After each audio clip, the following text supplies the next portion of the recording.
கட்சியில் எவ்வளோ பேர் மந்திரியாக இருந்திருக்காங்க, எம்எல்ஏவாக இருந்திருக்காங்க, எம்பியாக இருந்திருக்காங்க.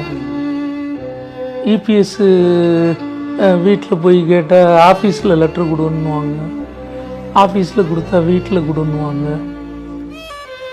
நிறைய கொடுத்து அனுபவிச்சிட்டேன். ஒன்றும் அவங்க சைடில் இருந்து அந்த லெட்டருக்கெல்லாம் பதில் கடிதங்களோ இல்லை பதில் செயல்பாடுகள் எதுவுமே நடக்கல, நடவடிக்கை எதுவுமே நடக்கலையா?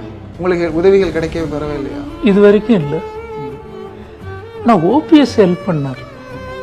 நான் ஆஸ்பத்திரியில் இருக்கிறேன், எனக்கு இந்த பிரச்சனைன்னு தெரிஞ்ச உடனே பொண்ணை அழைச்சி கையில் உதவி பணம் கொடுத்து விட்டாங்க. அவர் தான் ஹெல்ப் பண்ணார். இப்போ அவர் பையன் வந்து என்னை பார்த்தாரு, பிரதீப் சார் வந்து பார்த்தாங்க என்ன. அதுவே எனக்கு பெரிய ஆத்ம திருப்தி.